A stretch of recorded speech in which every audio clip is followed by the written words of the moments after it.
बाद एस्टेट किया, तब सीटेट किया, फिर टीचर फॉर्म भरेगा, अब पीटी होगा, फिर मेंस होगा, फिर इंटर, फिर उसके बाद तो अब एक परीक्षा पे उनका मेरिट लिस्ट बने। वर्ष 2026 में भी अब तक टीआरई 4 की अधिसूचना जारी नहीं की गई। सरकार का जवाब आया, पूरी तरह से ये गोल मटोल है। क्या शिक्षा मंत्री साहब बिहार शिक्षा विभाग यह बतलाने की कृपा करेंगे, क्या यह बात सही है कि राज्य सरकार द्वारा जारी शिक्षक नियुक्ति कैलेंडर के अनुसार प्रत्येक वर्ष उत्तर संलग्न है? मैं उसके बाद आ रहा हूँ सर, पूरा पूछ लीजिए। अगस्त माह में शिक्षक नियुक्ति की प्रक्रिया प्रारंभ की जानी थी, किंतु वर्ष 2025 में भी कैलेंडर का पालन नहीं किया गया। पूरा पूछ लीजिए।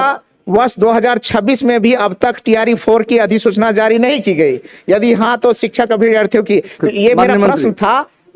और जो सरकार का जवाब आया, पूरी तरह से ये गोल मटोल है। हालांकि मैं धन्यवाद करता हूं, इनमें कहा गया कि आकलन किया जा रहा है, आकलन किया जा रहा है, और फिर जुलाई 2026 माननीय मंत्री खड़े हो गए, आकलन है।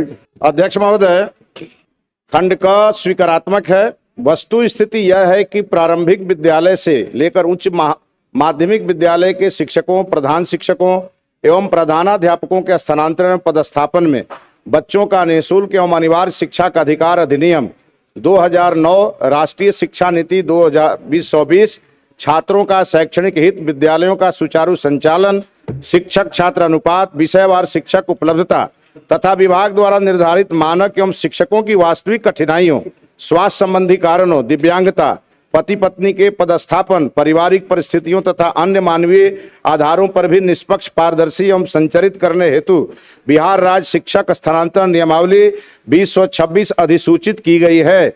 इस नियमावली के परिप्रेक्ष्य में विभाग द्वारा मानक मंडल एवं उक्त को लागू करने हेतु मानक संचालन प्रक्रिया का निर्धारण किया गया है, जिसके परिप्रेक्ष्य में आवश्यकता वाले विद्यालयों में स्थानांतरण की कार्रवाई की जा रही है, जिसके तहत विद्यालय में शिक्षकों की आवश्यकता का आकलन किया जा रहा है।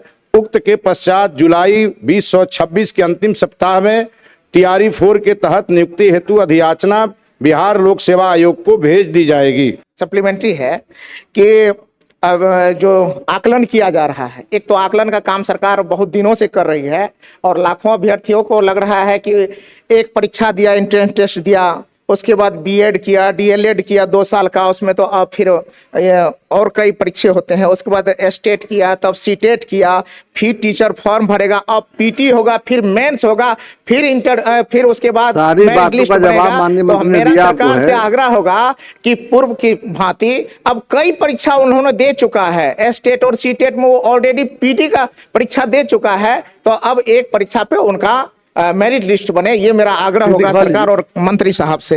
और एक सर से एक आग्रह होगा, अध्यक्ष महोदय